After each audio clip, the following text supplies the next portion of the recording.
Hello everyone and welcome back to a new video. এটা হচ্ছে lifestyle blog না। আজকে তোমাদের সাথে আমি আমার পরিবারের কিছু কথা শেয়ার করতে বসলাম। হয়তো এই কথাগুলো আমার অনেক আগেই বলা উচিত ছিল, বা যখন আমি ব্লগিং লাইভটা স্টার্ট করেছিলাম তখনই বলা উচিত ছিল, কারণ আমার ফ্যামিলি যেমন আমার একটা মানে একদম অন্তরে রয়েছে, সেরকম তোমরাও কিন্তু আরো একটা আমার ফ্যামিলি। তাই তোমাদেরকে আমার ফ্যামিলির কথা কিছু বলাটা আমার মনে হয় আগেই উচিত ছিল। তো যাই হোক, তখন আমি শেয়ার করতে পারিনি। আজকে ডেটে এসে আমার মনে হচ্ছে এই কথাগুলো একটু হলেও তোমাদের জানা দরকার, তাই তোমাদেরকে আমাদের কিছু ফ্যামিলিগত ব্যাপারে কথা বলবো। তোমরা এই ভিডিওটা লাস্ট পর্যন্ত দেখতে থাকো, আর আমি চাইবো সবাই সবাই সবাই আমার এই ভিডিওটা দেখো, তাহলে তোমাদের অনেক কিছু ক্লিয়ার হবে, অনেক কিছু তোমরা বুঝতে পারবে, অনেকটা আমার সম্পর্কে তোমাদের যে ভ্রান্ত ধারণা, অনেকের যে ভ্রান্ত ধারণা, সেটাও কিন্তু ভেঙে যাবে। তো দেখতে থাকো ভিডিওটা, আমি এক এক করে স্টার্ট করি। তো যেটা দিয়ে শুরু করব সেটা হচ্ছে লাস্ট, মানে এই ভিডিওটা যখন পাবলিশ হবে, যারা দেখে থাকোনি তাদেরকে বলছি, এই ভিডিওটা যখন পাবলিশ হবে ঠিক তার আগের ভিডিওটা, মানে লাস্ট যে ব্লগটা, মানে যেই ব্লগে দেখেছো আমরা নিউ মার্কেটে শপিং করছি, বিয়ের শপিং যেটা করছি, সেই ব্লগে সেই ব্লগে মানে হয়তো আমার ওই ব্লগটা 20,000 ভিউ হলে 150 জন মানুষের কমেন্ট এসছে। তাহলে বুঝে নাও এর রেশিওটা কেমন। তো 150 জন মানুষের মধ্যে থেকে প্রায় 100 জন মানুষের একটাই বক্তব্য। তো আমার মনে হয় এটা আমি পার্টিকুলার এক এক করে যদি উত্তর দিই তাহলে অনেকটা সময় লেগে যাবে, তাই আমি এরকম ভাবে একটা ভিডিও শুট করতে এলাম। এবং এটা আমার মনে হয় যে শুধু যে ওই 100 জন মানুষের জানা দরকার সেটা না, আমার মনে হয় সবার জানলেই আমার সম্পর্কে কিছু ভ্রান্ত ধারণা সেইগুলো আস্তে আস্তে করে ভেঙে যাবে। তো সেটার উদ্দেশ্যেই কথাগুলো বলবো। ওই ব্লগে অনেক অনেক অনেক কমেন্ট এসেছে, একটা মানে 100টা কমেন্ট এরকমই এসেছে যে তোমরা যে নিউ মার্কেট শপিং করতে গেছিলে, বা তোমরা যে বড় বাজার গেছিলে, বা তোমরা যে রনির বিয়ে শপিং করছো, সেখানে তোমরা কোনো পাত্তাই পাচ্ছ না, তোমরা শুধু নিজে যেচে কন্টেন্ট ক্রিয়েট করার জন্য সেখানটাতে গেছো। হ্যাঁ, অনেকের আবার এটা মনে হবে এই যে চলে এলো এপ্রিল মাসের নতুন একটা এপিসোড, যেটা ক্ল্যারিফিকেশন দিতে বসে গেছে। দেখো, এটা অ্যাকচুয়ালি ক্ল্যারিফিকেশন নয়, এটা আমি কিছু কথা শেয়ার করব তোমাদের সাথে। হ্যাঁ, এই কথাগুলো কিন্তু তাদের জন্য যারা হচ্ছে গিয়ে আমাকে এতটা নিচু নিচু চোখে দেখো, নিচু মানে একদম বলে না, যারা আমার শুভাকাঙ্ক্ষী, তাদের উদ্দেশ্য কিন্তু এই কথাগুলো আমার নয়, তাদের কাছে আমি আগেই ক্ষমা চেয়ে নিচ্ছি। বাট এই মানুষগুলোকে না বললে জানো তো কি মনে করে, যে আমি কিছু জানি না, আমি কিছু বলতে পারি না। কালকে যখন ব্লগটা পাবলিশ হবে তখন এরাই আবার এসে বলবে যে দেখেছো, সত্যি কথা বলেছি, নইলে ঠিক কথাগুলো বলতে আসতো, বলেছি বলে আর কোনো উত্তর নেই। দেখো, যারা হচ্ছে গিয়ে এই নেগেটিভ কমেন্ট গুলো করছে তাদেরকে এই কথাগুলো বলতেই হবে, কারণ তারা কখনোই আমার ব্লগ দেখা বন্ধ করবে না। তারা ব্লগ দেখবে, কমেন্ট বক্স এসে আমার নোংরা করবে, এবং কমেন্ট বক্সটা নোংরা করাতে কি হয় জানো তো, যারা আমার শুভাকাঙ্ক্ষী, যারা আমার ভালোবাসার মানুষ, যারা আমাদেরকে এতটা ভালোবাসে, যারা আমাদের সবসময় ভালো চায়, যারা আমার নতুন ভিউয়ার্স আসছে, যখন এই যে নোংরা কমেন্ট গুলো দেখে তাদেরও একটা ধারণা জন্মে যায় যে না, তার মানে কি, যারা নতুন তারা তো কিছুই বুঝতে পারবে না, তো এই টাইপের ধারণাগুলো জন্মে যায়। তো সেই সংখ্যক মানুষদের জন্য এই ভিডিওটা, তাদের জন্য এই কথাগুলো। আচ্ছা, তোমাদের একটা কথা বলি, তোমরা যে বারবার এই কথাটা বলছো যে রনির বিয়েতে তোমরা পাত্তা পাচ্ছ না, তোমরা যেচে যেচে যাচ্ছ। আচ্ছা, মানে তোমরা কি আমার ফ্যামিলির প্রতিটা জিনিস জানো? আমার ফ্যামিলিতে কি কি হচ্ছে, কি কি ঘটছে, সবটাকে দেখতে পাও? আমি তোমাদেরকে যতটুকু দেখাই তোমরা ঠিক ততটুকুই দেখতে পাও। আমি যদি এইটুকুও তোমাদেরকে না দেখাই, তোমরা কিন্তু এইটুকুও জানতে পারবে না, বুঝলে? আমি যতটুকু শেয়ার করি, আমি লাইফস্টাইল ব্লগিং করি, সেখানটাতে তোমরা দেখো কিছুটা ভিউস আছে যেখান থেকে আমার কিছু উপার্জন হয়। এটা অবশ্যই তোমাদের ক্রেডিট। তোমরা যদি না ভালোবাসতে আমি এই জায়গাটা তৈরি করতে পারতাম না। তো সেটা অবশ্যই, তার মানে কি এটাই যে আমাকে সবসময় তোমরা টেনে হিচড়ে নিচে নামাবে, আমাকে তোমরা সবসময় বাজে বাজে কথা বলবে, যেগুলো আদৌ ঘটেনি সেইগুলোকে নিয়ে কথা বলবে। তো এইগুলো একটা রয়েছে। তো এই কথাগুলো আমি ক্লিয়ার করি। সেটা হচ্ছে, আচ্ছা রনিটাকে, রনি আমাদেরকে পাত্তা দিচ্ছে না, রনির বউ আমাদেরকে পাত্তা দিচ্ছে না, রাকুদি আমাদেরকে পাত্তা দিচ্ছে না, বা আচ্ছা রাকুদিকে তোমরা দেখেছো কখনো আমার ব্লগে সেরকম ভাবে কথা বলতে? আমার ব্লগে রাকুদির ইনভলভমেন্টটাকে কখনো তোমরা দেখেছো? কোনোদিনের জন্য দেখেছো? আমি ব্লগ করি তার মানে কি আমার ফ্যামিলির সবাই সবসময় ক্যামেরায় এসে একদম সবসময় কথা বলবে, ক্যামেরা ফ্রেন্ডলি হবে? সেটা কি কখনো হয়েছে? কোনো ব্লগারের হয়েছে? কোনোদিন হয়নি। কারণ এটা একটা পুরো ডিফারেন্ট প্ল্যাটফর্ম। এই প্ল্যাটফর্মটা একদম মানুষের কাছে নতুন। তো এই জায়গাটাতে এতটা ওপেন হতে গেলেও না এই মেন্টালিটিটাকে অনেকটা ওপেন করতে হয়।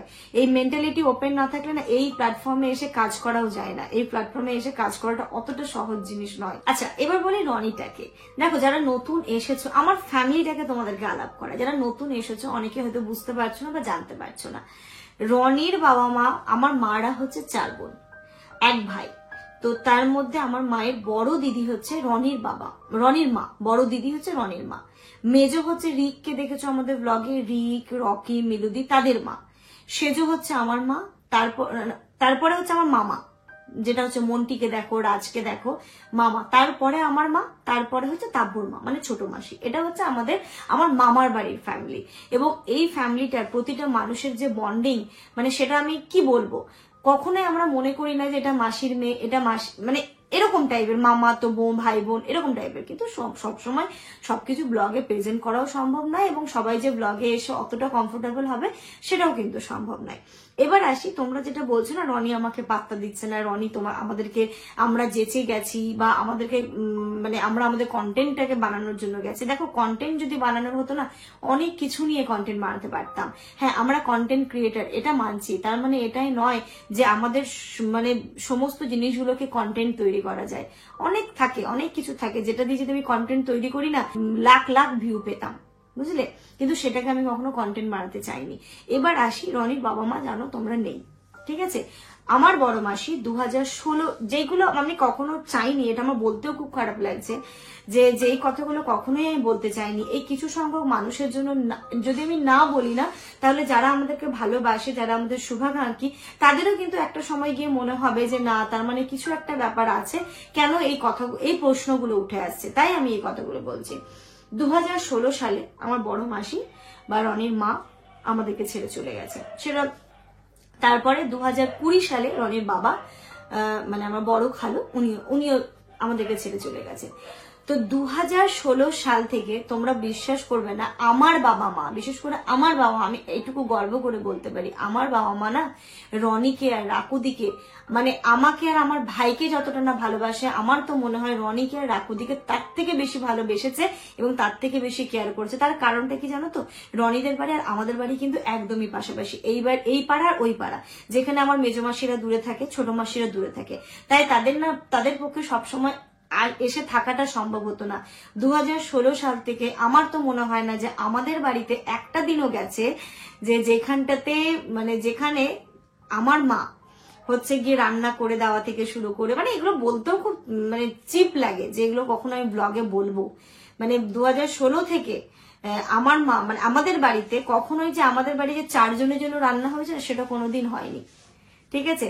সব সময় ওদের কথা মাথায় রেখে হয়েছে। সেটা হয়তো আমার মা যে তুমি ব্লগে প্রেজেন্ট করতে পারে, সেটা কিন্তু পারিনি।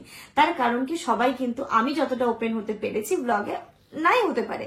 তো সেই সময় থেকে আমার বাবা মা রনিকে, রাকুদিকে নিজের ছেলে মেয়ের মতো আগলে রেখেছে, জানো তো? মানে প্রতিটা বিষয়ে, মানে কি বলবো, প্রতিটা ছোট খাটো বিষয়ে, মানে সবকিছুতে, ঈদে বলো, কুরবানি বলো, এমনও ঈদ গেছে যেটা হচ্ছে গিয়ে মা ওদের বাড়ি গিয়ে প্রথমে রুটি সিমই রান্না করে এসছে, তারপরে আমাদের বাড়ি এসে করেছে। কারণ খালু যখন বেঁচে ছিল, খালু কখনোই মানে ওই ঈদের দিনে সবসময় চেষ্টা করতো একটু ভালোভাবে কিছু করার।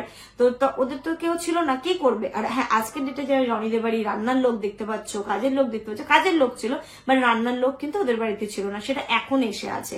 তো তখন থেকে আমার মা কিন্তু এইভাবে ওদেরকে সাপোর্ট দিয়ে গেছে, এতটাই ওদেরকে ভালোবেসে গেছে।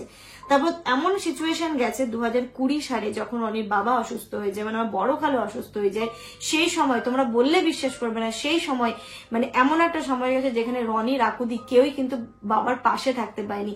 সেই সময়টা আমার বাবা মা হ্যান্ডেল করেছে, কখনো কিন্তু মনে করেনি যে সেটা কেন আমি করব বা কি করব, সেটা করেনি। কারণ এমন সিচুয়েশন ছিল, তখন লকডাউন চলছে, তখন একদম খুব বাজে পরিস্থিতি। সেই সময় রাকুদি কলকাতা থেকে ওর যাওয়াটাও সম্ভব হচ্ছিল না। তো ওই পরিস্থিতিতে আমাদের বাড়িতে এনে বড় খালুকে বাবা মা রেখে টেক কেয়ার করেছে, নিজের জীবনের ছেড়ে দিয়ে, বুঝলে?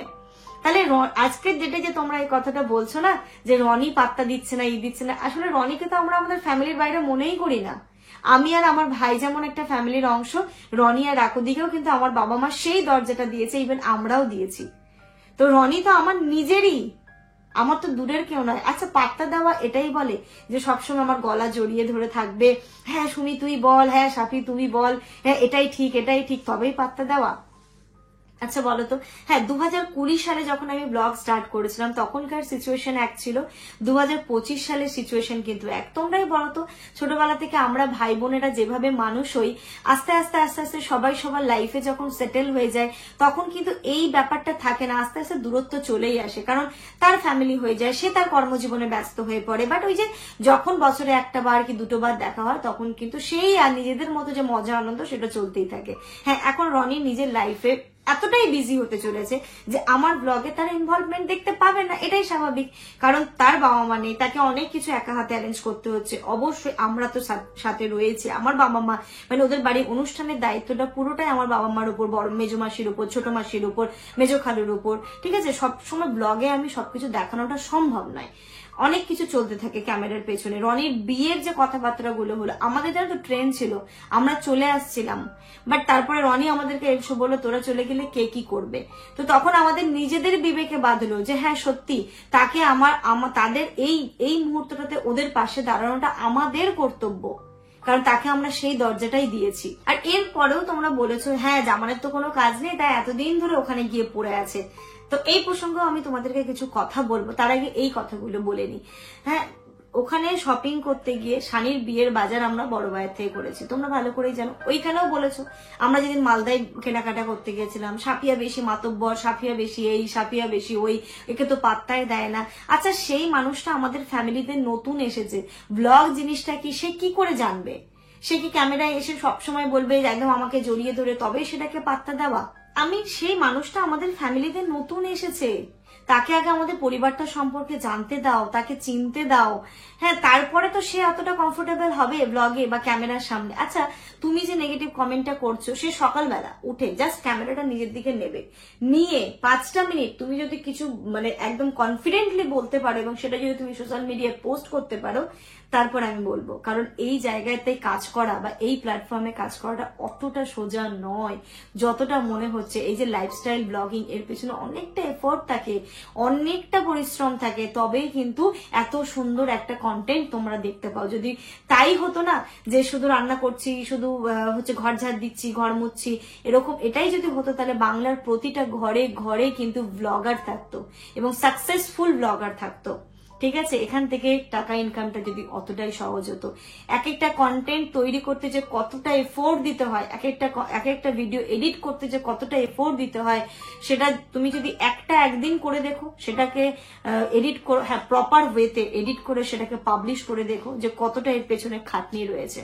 আর 2025 সালে এসে এখন মানুষের সময়ের দাম কিন্তু অনেক, তো তাদের এই গুরুত্ব সময়ের থেকে যদি 15টা মিনিট 20টা মিনিট বের করে আমার ব্লগটা দেখে বা অন্য কারোরই ব্লগটা দেখে, তার মানে দেখো এমন মানে সেরকম টাইপের জিনিস তৈরি করতে হবে বা সেরকম ভাবে মানুষের কাছে প্রেজেন্ট করতে হবে, তবেই কিন্তু সে তার সারা দিনের এত গুরুত্বপূর্ণ সময় বের করে আমার ব্লগটা দেখবে।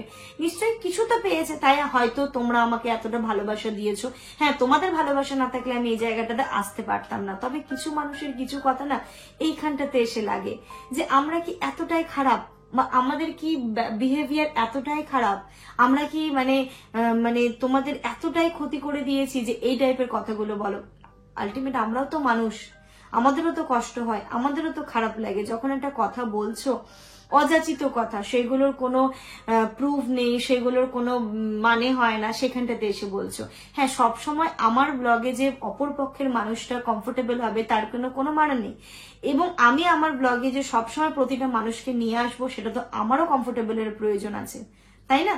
রাকুদি কোনো দিনের জন্য আমার ব্লগে দেখেছো ও কিন্তু অতটা কথাও বলে না, ওর ইনভলভমেন্টও থাকে না। হ্যাঁ, রনির ছিল, রনি এখন কি করে আসবে বলো? ওর এখন নানান কাজ আছে, এদিক সামলাতে হচ্ছে, ওদিক সামলাতে হচ্ছে, ও বাজার করছে, এটা সে তার নতুন বউকে নিয়ে এসেছে, তার দিকে সে কনসেন্ট্রেশন দেবে না আমার ব্লগে দেবে। তার মানে এটাই, তারা আমাকে পাত্তা দিচ্ছে না। আচ্ছা, বিয়েটা হচ্ছে রনির, সে আমার নিজের দাদার মতো, বুঝলে, নিজের দাদার মতো।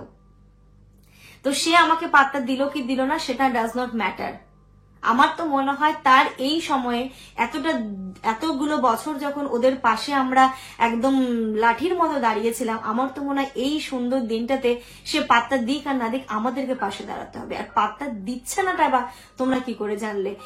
রনি রীতিমতো কলকাতা আসার পর থেকে, আমি তো যেদিন বড়বাজার গেছিলাম আমরা ভেবেছিলাম রিটার্ন করবো, তার পরের দিনই রিটার্ন করবো, সে আসতে দেবে না, ইভেন সেদিনও আমাদেরকে আসতে দেবে না। এটাও কি ক্যামেরার সামনেই বলতে হতো?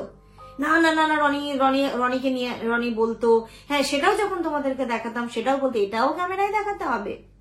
হ্যাঁ, ও পুরোটাই জামান ভাই। আর বাপিদার সাথে রনির বয়সের ডিফারেন্স অনেক, বাপিদার সাথে জামানের বয়সের ডিফারেন্স অনেক। তাই জন্য দেখো রনি যতটা জামানের সাথে কমফোর্টেবল ততটা কিন্তু বাপিদার সাথে হতে পারে না। তাই হয়তো বাপিদা প্রত্যেকটা জায়গায় থাকতে পারে না, সে থাকতে পারে না বা সে অতটা কমফোর্টেবল হয় না। কারণ বাপিদার সাথে কি বলতো, আমরা না সেই মানুষটাকে এই লেভেলের দেখি, আমরা প্রচুর রেসপেক্ট করি। মানে বাপিদাকে মানে বলে না যে আমাদের একদম সব থেকে গুরুজন বড় দাদা, সেই চোখে আমরা বাপিদাকে সবসময় দেখি। তাই বাপিদাকে কিন্তু এই সমস্ত ব্যাপারে আমরা বাবা রনিও ইনভলভ করতে চায় না, যে না ঠিক আছে আমরাই তো এই জিনিসগুলো করে নিতে পারবো, ওখানে বাপিদা আসবে এই করবে সেই করবে। বাপিদার কাজটা অন্য জায়গায়, ঠিক আছে, পুরো ব্যাপারটাকে ম্যানেজমেন্ট করা, কিভাবে সমস্তটা হবে, এটা হচ্ছে ওর কাজ। তো এই হচ্ছে ব্যাপার। দেখো আমি এই কথাগুলো বলতাম না, আরোই কেন বললাম, কেন জানো তো সামনেই বিয়ে, তখনও আবার তোমরা কিছু না কিছু দেখবে আর বলবে এদেরকে তো পাত্তাই দেয় না, এরা যেচে চলে আসে। মানে কি বলবো, যে এতটা ছোট এতটা নিচু মানসিকতার যে কমেন্ট গুলো, মানে আমার এখানে কোনো ভাষা নেই, আমার কোনো কিছু বলার ভাষা নেই। আচ্ছা আর একটা কথা বলি, তোমরা যে বললে না জামানের হাতে এতটা টাইম, আর জামান তো একটা ক্রাইমই করে দিয়েছে যে এবার মানে ঈদটাও শ্বশুর বাড়িতে করে, এটা একটা অনেক বড় ক্রাইমই করে দিয়েছে বলতে পারো। আচ্ছা অনেকে বলেছো যে এটা তো জামান তো নিজের বাড়িতে ঈদের নামাজটা পড়তে পারতো, আমরা কি আমাদের বাপের বাড়ি করি না, আমার হাজবেন্ডরা শ্বশুর বাড়িতে থাকে, এটা কি বলতো 10 কিলোমিটারের ডিস্টেন্স, 20 কিলোমিটারের ডিস্টেন্স, আমি মেনে নিলাম যদি 30 কিলোমিটারের ডিস্টেন্স হতো, 50 কিলোমিটারের ডিস্টেন্স হতো, তাহলে নামাজ পড়ে যেতে পারতো। এটা কি সেই ডিস্টেন্স? কলকাতা থেকে আমার বাপের বাড়ির ডিফারেন্স 400 কিলোমিটারের, বুঝলে? 400 কিলোমিটার ঈদের নামাজ পড়লো, ও ট্রেনে উঠে গেল, আবার গিয়ে বউ বাচ্চার সাথেও থাকতে পারলো। সেটা কি সম্ভব? কোনো না কোনো দিক তো একটু স্যাক্রিফাইস করতেই হবে। সারাটা জীবন তো আমি আমার শ্বশুর মশাই শাশুড়ি মায়ের সাথেই ঈদ করব, না হয় একটা বছর আমি করলাম, না হয় জামানকে নিয়েই আমি করলাম, এটা কি অনেক বড় অপরাধ বলো তো তোমরা?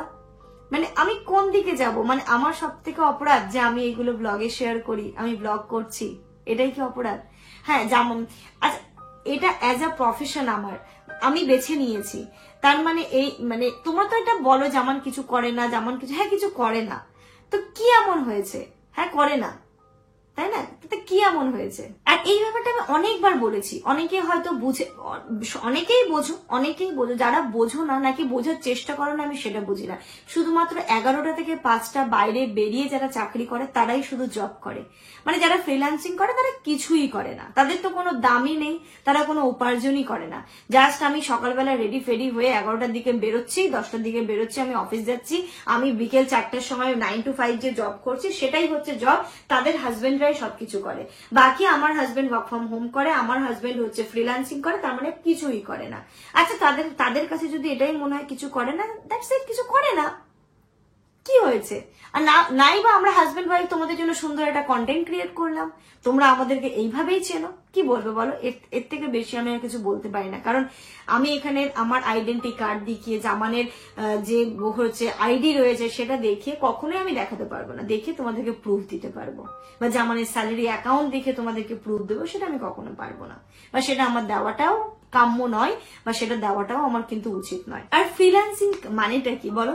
মানে ফ্রিল্যান্সিং কি হয়, মানে এটা এমন নয় যে পার্টিকুলার আমার রাতেই করতে হবে, পার্টিকুলার আমার দিনেই করতে হবে, পার্টিকুলার আমার এই টাইমেই করতে হবে। ফ্রিল্যান্সিংটা এই জিনিসটা এমনই যে ফ্রিলি ভাবে তুমি কাজ করতে পারবে, সেটা তুমি ঘরে করছো, সকালে করছো, দুপুরে করছো না, বিকেলে করছো না, বাথরুমে গিয়ে করছো নাকি রান্নাঘরে গিয়ে করছো, ডাজন্ট ম্যাটার, তুমি তোমার টাইমে তোমার প্রজেক্ট ওয়ার্কটা সাবমিট করতে পারছো কিনা সেটাই সব থেকে বড় কথা। ওদের একটা টিম আছে, ওরা ওই টিমটা এক একটা প্রজেক্ট ধরে, প্রজেক্টের টাইম লিমিট থাকে, এই টাইমের মধ্যে আমাকে এই প্রজেক্টটা সাবমিট করতে হবে। তাদেরও কিন্তু আলাদা আলাদা ডিফারেন্ট মানে রয়েছে, কাজ রয়েছে, ওদের টিমের মধ্যে একজনের কাজ রয়েছে বিভিন্ন কোম্পানি থেকে জাস্ট এই কাজগুলোকে ধরা, তারপরে জামান যেহেতু ওয়েব ডিজাইন করে, ওয়েব ডিজাইনার, ওর কাজ হচ্ছে কোনো ওয়েবসাইট থেকে ডিজাইন করে সেটাকে সাবমিট করার। তো এরকম হয়তো পার্টিকুলার অনেক অনেক অনেক কাজ রয়েছে যেগুলো হয়তো আমি অত ডিটেলসে তোমাদেরকে বলতে পারবো না, কারণ এই বিষয়ে আমার অতটা দক্ষতা নেইও, তাই আমি তোমাদেরকে বলতে পারছি না। সেটা হচ্ছে কি একটা যখন প্রজেক্ট ধরে সেটা কিছুদিনের মধ্যে সেটা সাবমিট করে, তারপরে আবার ওরা কিছুদিন রেস্ট নেয়, তারপরে আবার নতুন একটা প্রজেক্ট শুরু করে। হ্যাঁ, প্রতিটা কাজেরই তো ছুটি রয়েছে। আর হ্যাঁ, আমি যে তোমাদেরকে বলি যে আমার রাত্রিবেলা করে, হ্যাঁ রাত্রিবেলা কেন করে, ওইটা দিনের বেলাতেও করতে পারতো, রাত্রিবেলা কেন করে, দিনের বেলা যেহেতু ইনায়া ছোট রয়েছে, তারপরে আমি একটা ব্লগিং করি, এটাও একটা আমার প্রফেশন, এখান থেকেও আমার কিছুটা হলেও কিছু উপার্জন আমি করি, তো সেখানে জামানেরও হেল্পের প্রয়োজন হয়। ব্লগিংটা এমনই একটা জিনিস, তোমরা কখনো করে দেখো বা চেষ্টা করে দেখো, একার পক্ষে কিন্তু সম্ভব না যদি না তোমার পাশে আরেকজন কেউ দাঁড়িয়ে থাকে। কারণ এক একটা কন্টেন্ট রেডি করা, একটা কন্টেন্ট ভাবা আর সেটাকে রিপ্রেজেন্ট করা অতটা সোজা নয়। তো দিনের বেলাটা জামান আমাকে হেল্প করে, তা না হলে ইনায়াকে নিয়ে, এত ছোট বাচ্চাকে নিয়ে সত্যি কথা বলতে আমি ব্লগ করতে পারতাম না। অনেকে বলো না আমার তো দুটো বাচ্চা আছে, কি এমন ব্যাপার, আমিও তো ঘরের কাজ করি, আমিও তো ঘর ঝাড় দিই, আমিও তো রান্না করি। হ্যাঁ অবশ্যই, দুটো কেন, অনেকের 3-4 বাচ্চা রয়েছে, তারাও একইভাবে সামলায়, বা তাদের তো ব্লগটা নেই না। কারণ যখন তুমি একটা বাচ্চা সামলাচ্ছ, তুমি ব্লগটা প্রেজেন্ট করছো, তুমি ব্লগ করছো, তার ব্যাপারটা কিন্তু আলাদা।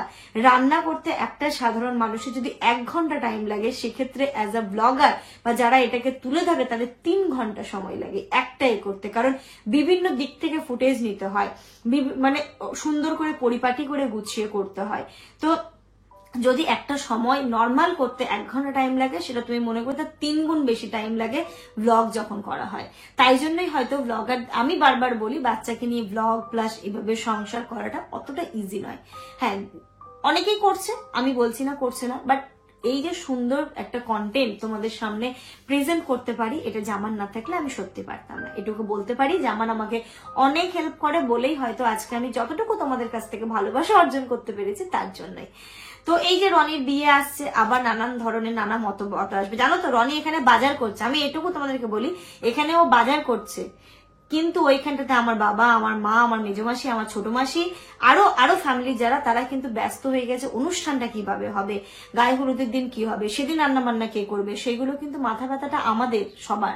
কারণ যেহেতু ওর বাবা মা নেই, আমরা কখনোই ভাবি না যে তারা আমাদেরকে যেচে বলবে তারপরে আমরা যাব। আমরা নিজেদের মতো করে, যেমন শানির বিয়েটা আমরা করেছি না, ঠিক ওর বিয়েটাতেও আমরা সবাই কিন্তু একতা হয়েই সুন্দরভাবেই করতে চাই, যেন ও কখনো ফিল না করে যে আজকে আমার বাবা থাকলে হয়তো এটা করতো, আমার মা থাকলে হয়তো এটা করতো। সেই জিনিসটা কখনো আমরা ওকে বুঝতে দিইনি, কোনোদিন দিইনি, আর কোনোদিন দেবেও না ইনশাআল্লাহ। আর এই ভিডিওটা পার্টিকুলার আলাদা করে করার আমার একটাই মোটিভ ছিল, একটাই ছিল যে দেখো যারা তোমরা এই ধরনের বাজে মন্তব্যগুলো করছো, তারা প্লিজ এই টাইপের মন্তব্য করো না, আমার কমেন্ট বক্সটাকে নোংরা করো না।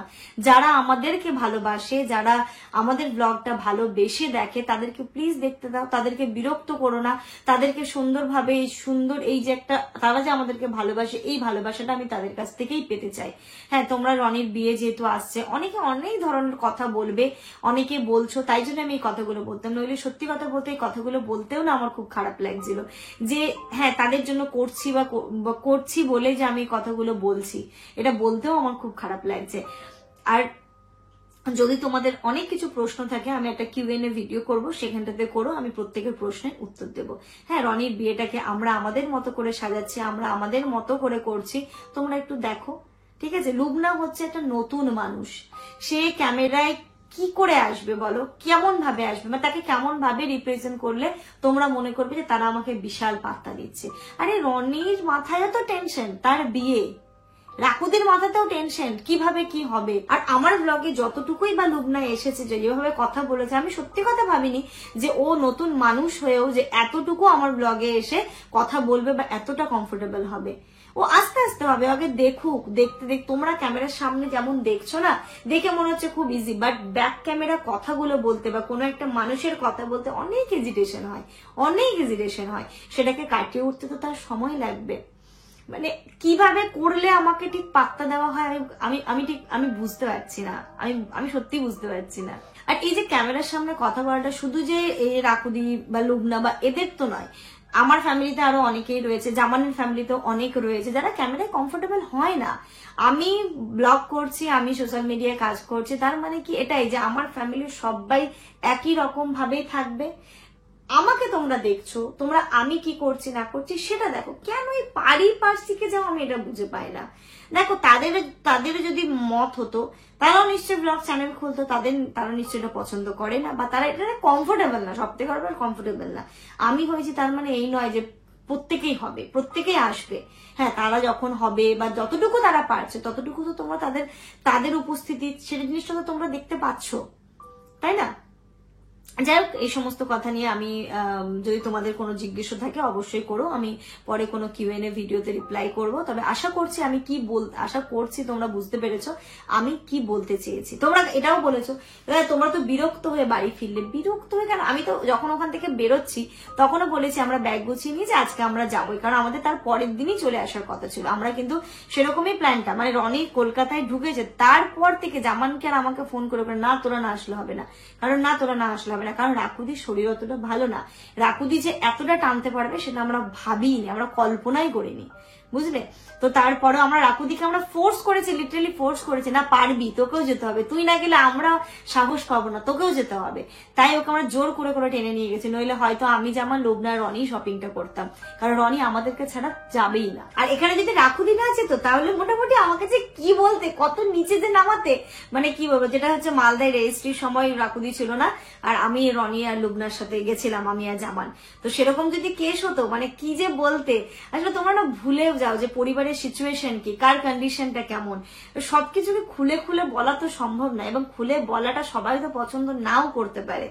তো এবার রাকুদির শরীরটা এতটাই খারাপ বেশ কিছুদিন ধরে, ও যে মানে এতটা করতে পারবে সত্যি আমরা ভাবিনি। আমি আর লুবনা মানে টেনে টেনে নিয়ে গেছি, না দিদি তুমি পারবে, না দিদি তুমি পারবে, তুমি চলো, তুমি আমাদের সাথে থাকলে আমরা সাহস পাবো। তো এটাই হচ্ছে ব্যাপার, কারণ রাকুদি আমাদের সব থেকে বড় দিদি। বাপিদা আর রাকুদির দরজাটা না আমাদের কাছে অন্য। আমরা কখনো ভাবিনি যে সেটা আমার মাসির মেয়ে, মাসির ছেলে। আমরা সবসময় মনে করি ওটা হচ্ছে বড় দিদি, বড় জিজু। আর রনির সাথে আমার বন্ডিং অন্য রকমেরই, মানে সবসময় যে ক্যামেরা এসে মানে যে বোঝাতে হবে তবেই বন্ডিং ভালো, আর যে বোঝাতে যখন বলতে পারলাম না, কারণ সে তার নতুন বউ নিয়ে এসছে, স্বাভাবিক সে তার দিকে একটু বেশি অ্যাটেনশন দেবে, তার মানে এটাই যে আমাদেরকে পাত্তা দিল না। আর শুধু যে রনি বা রাকুদি বলে নয়, আমাদের সমস্ত ভাই বোনের বন্ডিংটাই কিন্তু আলাদা। এখন সবাই সবার মতো কর্মব্যস্ততার জীবনে, সানি লাইফে সেটেল হয়ে গেছে। সানিকে কে দেখতে পাবো অত বেশি? ফারাতের লাইফে সেটেল, তাব্বুর লাইফে সেটেল, রনি বিয়ে করতে চলেছে, তার একটা নতুন জীবন শুরু হতে চলেছে। তো স্বাভাবিক সবার মধ্যে একটা দূরত্ব তো বাড়বেই, কারণ সবাই সবার জীবন নিয়ে ব্যস্ত হয়ে যাবে। রিকের লাইফে সেটেল হয়ে গেছে, রেজার মতো করে এখন ব্যস্ত আছে, সে তার লাইফে সাকসেস পাওয়ার জন্য ব্যস্ত হয়ে আছে। তো সবার ট্র্যাকটা এখন অন্যদিকে চলে গেছে। হ্যাঁ, প্রথম থেকে তোমরা আমাদেরকে দেখতে পাচ্ছ যে আমরা অ্যাজ ইট ইজ রয়ে গেছি। তো আমরা অ্যাজ ইট ইজ থাকাটা তো স্বাভাবিক, কারণ ব্লগটা তো আমি করি, কারণ এটা তো আমার চ্যানেল। আমি যদি চেঞ্জ হয়ে যায়, আমি যদি অন্যরকম হই, তাহলে আমার ব্লগ তো তোমরা দেখবে না। তাই আমাকে তো অ্যাজ ইট ইজ থাকতেই হয়েছে। আমরা আমাদের লাইফটাকে কিভাবে এগিয়ে নিয়ে যাবো, কিভাবে প্রোগ্রেস পাবো, কিভাবে সাকসেস পাবো, সেটাতে ব্যস্ত হয়ে পড়েছি। যে না ঠিক আছে, আমাকে আরো ভালো ভালো কন্টেন্ট ক্রিয়েট করতে হবে, আরো তোমাদের কাছ থেকে ভালোবাসা পেতে হবে, আমার ফ্যামিলিটাকে আরো বাড়াতে হবে, জামানের এফোর্টটা আরো দিতে হবে, ওর কাজের ফোকাসটা আরো দিতে হবে, যেন আমরা মানে এই যে এখন রেন্টেড হাউসে রয়েছে, এখান থেকে নিজের একটা বাড়ি করতে হবে, এই সমস্ত দিকে ব্যস্ত গো। তাই জন্য হয়তো এতটা খাটনি, এতটা পরিশ্রম করছি। আর এই জায়গায় তোমাদের ভালোবাসা, তোমাদের সাপোর্ট তো আমাদের প্রচুর চাই। জানো তো, কার্ড ছাপাতে হবে, সেটা বাবা ফোন করে বলছিল, মানে কার্ডটা কি আমি এখানে করে দেবো? তার মানে ভাবো তাহলে আমাদের রেসপন্সিবিলিটিটা কোথায় তাদের প্রতি। এটুকু আশা করি তোমরা বুঝতে পারবে। তাদেরকে আমরা কখনোই, আমার মারা বা আমরা বুঝতে দিইনি বা বুঝতে দেব না, ভবিষ্যতেও কখনো বুঝতে দেব না। সেই কমিটা সব সময় আমার বাবা মা, আমার মেজো মাসি, মেজো খালু, আমার ছোট মাসি ওদেরকে আগলে রেখেছে। তাব্বু ফারাতকেও যেমন আগলে রেখেছে, আমার ছোট খালু নেই, তাদেরকেও যেমন আমরা আগলে রেখেছি, রেজাকে আগলে রেখেছি, ঠিক ওদেরকেও কিন্তু আগলে রেখেছি আমরা। আশা করছি তোমরা এবার ব্যাপারগুলো বুঝতে পেরেছো। হ্যাঁ, আর একটা কথা যেটা হচ্ছে প্রচন্ড দুঃখদায়ক, বেদনাদায়ক, আমি জানি না এটা সম্পর্কে আমি কি বলবো বা আমার কি বলা উচিত। এই জিনিসটা নিয়ে আমি মানে কিভাবে এক্সপ্লেন করবো আমি সত্যি সেটা বুঝতে পারছি না, কারণ এটা ঘটে যাওয়া, কাশ্মীরের যে ঘটনাটা ঘটে যাওয়া, এর মতো দুঃখজনক, এর মতো বেদনাদায়ক, এর মতো কষ্টকর ঘটনা সত্যি আর হতে পারে না।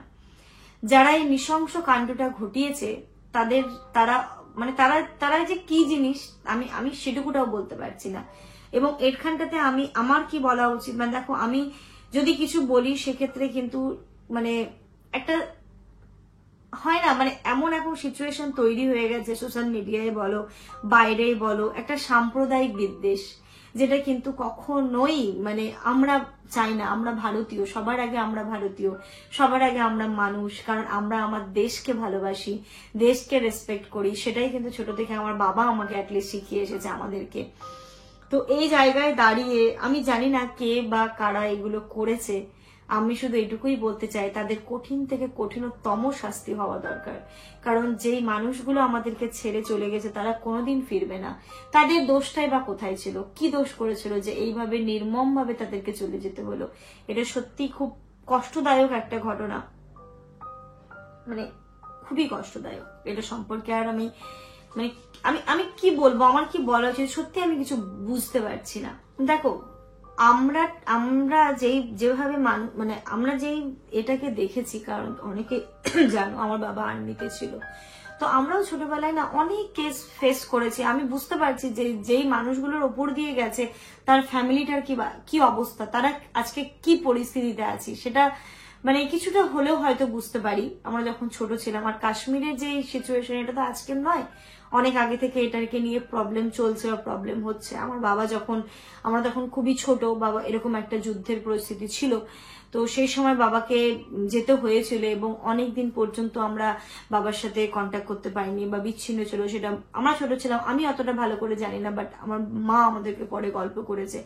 তো সেই সময় আমরা জানি না যে কার্গিলে যে যুদ্ধটা হয়েছিল, তো সেই সময় আমরা জানি না যে আদৌ আমার মা আমার মামার বাড়ি নানা নানি সবাই যে আমরা ফিরে পাবো কিনা সেই মানুষটাকে, বা আমরা কি আদৌ আর তাদের সাথে সেই মানুষটার সাথে দেখা করতে পারবো কিনা। তো খুব মানে বাড়িতে রীতিমতো একটা কান্নার রোল পড়ে গেছিল। এবং যাদের ফ্যামিলি কেউ না কেউ আর্মির সাথে যুক্ত তারাই বুঝতে পারবে যে এই যে কষ্টটা কতটাই। কারণ এখানটাতে কিন্তু কোনো হিন্দু মুসলিম কোনো কিছু জাজ করা হয় না। যখন একটা কেউ বিপদে পড়ে না, তখন কোনো সম্প্রদায়ের কথা ভাবা হয় না, ছুটে যেতে তাদের একটা নির্দেশ থাকে, ছুটে যাও, তাকে আগে বাঁচাও, তার প্রাণটাকে রক্ষা করো, তাই না? সেই আমাদেরকে যারা রক্ষা করে রেখেছে তারা কিন্তু কোনো নির্দিষ্ট সাম্প্রদায়িকের নয়, সবাই রয়েছে। তো এখানটাতে আমার মানে সাম্প্রদায়িক বিদ্বেষটা এত চলে এসেছে, এবার এটা সম্পর্কে আমি যেদিকেই যাব আমাকেই কিন্তু সেইগুলো শুনতে হবে। তাই আমি এটা নিয়ে কোনো কথা বলিনি, যে আমি শুধু এটুকুই চাই, মন থেকেই চাই যে যারা করেছে তাদের কঠিন থেকে কঠিনতম শাস্তি হোক। কারণ আমরা এটাই মানি, সবার আগে মানুষ সত্য, তাহার উপরে কেউ নেই। জানো তো, আমাদের শরীর কাটলেও যেমন রক্তটাই বেরোবে, ঠিক অন্য সম্প্রদায়ের গা দিয়েও কিন্তু রক্তটাই বেরোবে। সবার শরীরে কিন্তু একই রক্ত বয়ে যাচ্ছে, তাই না? মানবতাই যদি মনের মধ্যে না থাকে তাহলে কোথায় মুসলিম, কোথায় হিন্দু, কোথায় কি গেল, তাই না? যারা এই ঘটনাগুলো করেছে তারা কখনো একটা সম্প্রদায়ের হতে পারে না, তাই না? আমাদের মুসলিম ধর্মেও কিন্তু কোথাও নেই যে তুমি হচ্ছে গিয়ে কোনো একটা পার্টিকুলার সম্প্রদায়কে মেরে দাও আর তোমরা নিজের সম্প্রদায়কে নিয়ে বেঁচে থাকো, সেটা কিন্তু কোথাও নেই। তুমি যদি নিজের ধর্মটাকেই না রেসপেক্ট করতে পারো, অন্য ধর্মকে তুমি কি করে করবে, তাই না? যারা আমার তো মনে হয় যারা হয়তো এটাকে করা হচ্ছে তারা হতে পারে মেবি তারা মুসলিম, তারা কিছু, কিন্তু যারা এটা করেছে তারা কোনো সম্প্রদায়েরই হতে পারে না, তারা মানুষই হতে পারে না, বুঝলে? কারণ তারা যদি তাদের শরীরে যদি মানুষের রক্ত থাকতো এই জঘন্যতম কাজটা করতে পারতো না। তারা তো সম্প্রদায় তো দূরের কথা, তারা মানুষই না। মানুষ যদি হতো এত জঘন্যতম কাজটা করতে পারতো না। এটুকুই চাইবো যে তাদের কঠিন থেকে কঠিনতম শাস্তি হোক। হ্যাঁ, এটাও তোমরা বলছো তুমি কিভাবে এখন ব্লগ করতে পারছো। দেখো আমার চ্যানেলটা কিন্তু লাইফস্টাইল ব্লগিং এর ওপর। দেখো এই ঘটনাটা তো খুবই দুঃখজনক, তাই বলে তো সবার মানে আমাদের নিত্যদিনের খাওয়া দাওয়া বন্ধ কিছু তো নেই, সবাই তো সবার রিদমে যাচ্ছে এবং চাইছে যেন এই জিনিসগুলো বন্ধ হোক, তাদের কঠিন শাস্তি হোক। আমার ব্লগটাও তো সেরকমই, আমি সারাদিন কি করছি সেটাই তোমাদেরকে তুলে ধরি। আমার ব্লগের মধ্যে তো কোনো উচ্ছৃঙ্খলাপনা নেই, আমার ব্লগে তো আমি কখনোই সাম্প্রদায়িক বিদ্বেষটাকে তুলে ধরিনি। আমার ব্লগে কিন্তু আমি কখনোই বলিনি যে আমি এটা আমি ওটা আমি সেটা, ধর্ম নিয়ে তো কখনোই আমি ব্লগ করিনি, আর সেটা আমি আগামী দিনেও কখনোই করব না। সবার আগে আমি একটাই কথা বলে এসেছি, আমরা মানুষ, তাহার উপরে কিছু সত্য না, সবার আগে মানব সত্য। এটুকু বলেই আজকের এই ভিডিওটা আমি এন্ড করছি। আশা করছি তোমরা আমাকে বুঝবে, আমাকে প্লিজ এটুকুই তোমাদের কাছে চাইবো, আমাকে একটু বোঝার চেষ্টা করো। কারণ অতটা মানে আমরাও মানুষ, আমাদেরও খারাপ লাগে। সোশ্যাল মিডিয়ায় কাজ করি মানে যে এই নয় যে আমাদের খারাপ লাগে না। যখন এই কমেন্টগুলো পড়ি না, তখন অঝরে চোখ দিয়ে জল পড়ে যে কেন এই জিনিসগুলো তো আদৌ সত্যি নয়, তাহলে আমাকে কেন শুনতে হচ্ছে। অনেক কিছুই আমি তোমাদেরকে ডিটেলসে শেয়ার করতে পারি না, যেটা শেয়ার করাটা সম্ভবও নয়। ফ্যামিলির অনেক কথা শেয়ার করতে পারি না, তখন খুব কষ্ট লাগে যে হ্যাঁ হয়তো আমি নিজেদেরকে ভালো রাখার জন্য এই প্রফেশনটাকে বেছে নিয়েছি, তার মানে কি এটাই যে সবসময় আমাকে পদদলিত হতে হবে, সবসময় আমাকে কটু কথা শুনতে হবে। এখন তো অনেক ব্লগারই দেখতে পাবে যে বাড়ির মধ্যে ঝগড়া হচ্ছে, চুলোচুলি হচ্ছে, মারপিট হচ্ছে, নিজেদের হাজবেন্ড ওয়াইফের প্রবলেম হচ্ছে, সেটাও ব্লগে তুলে ধরছে। সেটা দেখিও তো অনেক অনেক ভিউজ পাচ্ছে। তো আমরা সেটাকে দেখাতে পারবো না, কারণ সেই ফ্যামিলি থেকে আমরা বিলং করি না। আমাদের নিজেদের একটা আত্মসম্মান বোধ আছে, তো সেই জিনিসটাকে কখনো তুলে ধরতে পারবো না। ঠিক সেরকম ভাবে অনেক জিনিস আমি বুঝতে পারছি যে তোমাদের সামনে যদি আমি এই জিনিসটা তুলে ধরি তোমরা আমাকে বুঝবে, কিন্তু সেটা পসিবল হয়ে ওঠে না। কারণ এটা একটা ফ্যামিলি, আমরা একটা সোসাইটিতে থাকি, আমি একটা ফ্যামিলির মধ্যে রয়েছি, সবসময় সবকিছু তুলে ধরাটা কিন্তু সম্ভব হয় না। আশা করছি তোমরা বুঝতে পারবে। হ্যাঁ, আমি আমার দৈনন্দিন জীবনটাকে তোমাদের সামনে তুলে ধরার চেষ্টা করি, আমার পরিবারের এবং আমার কিছু খুশির মুহূর্ত তোমাদের সাথে তুলে ধরার চেষ্টা করি, যেন তোমরা আমাদের খুশির মুহূর্তগুলো দেখে তোমরাও একটু খুশি হও, তোমরাও তোমাদের জীবনটাকে এইভাবে হাসি খুশিতে ভরিয়ে তোলো। তার মানে এই নয় যে আমার ফ্যামিলিতে কোনো ঝামেলা নেই, আমার ফ্যামিলিতে কোনো দুঃখ নেই, আমার ফ্যামিলিতে কোনো কষ্ট নেই। কেন দেখাবো বলো? এইগুলো দেখে তোমাদেরকে আর কেন আমি কষ্ট দেবো? কারণ সবার জীবনে এমনি অনেক কষ্ট রয়েছে, অযথা আমার এইগুলো দেখে তোমরা কেন কষ্ট পাবে? আমি সবসময় চেষ্টা করি পজিটিভ কিছু তোমাদের সামনে তুলে ধরা, যেটা দেখে তোমরাও যেন তোমাদের লাইফের কিছু জিনিসগুলোকে পেছনে ফেলে এগিয়ে যেতে পারো, তোমরাও তোমাদের জীবনটাকে সুন্দরভাবে গড়ে তুলতে পারো। এটাই আমার ব্লগের উদ্দেশ্য, আর কিন্তু কিছুই না। আর একটা কথা বলেই শেষ করি, সেটা হচ্ছে গিয়ে দেখো, তোমাদের যত রকমের প্রশ্ন থাকবে, বা প্রশ্ন থাকতেই পারে অবশ্যই, আমি যখন তোমাদের সামনে তুলে ধরছি তো তোমাদের নানান ধরনের প্রশ্ন থাকতে পারে, তো আমি কিছুদিন পর পরে একটা করে কিউএনএ ভিডিও করব, সেইখানটাতে তোমরা আমাকে যত টাইপের প্রশ্ন হতে পারে করো। প্লিজ হাত জোর করে বলছে, আমার এই কমেন্ট বক্সটাকে আর নোংরা করো না। যারা আমাদেরকে ভালোবাসে, যারা আমাদের ভিডিও সত্যিকারের দেখতে চায়, প্লিজ তাদেরকে তাদের মতো করে দেখতে দাও, তাদেরকে একটু ভালো থাকতে দাও। আমার এই সুন্দর সুন্দর কমেন্ট বক্সটাকে প্লিজ তোমরা নোংরা করো না আর।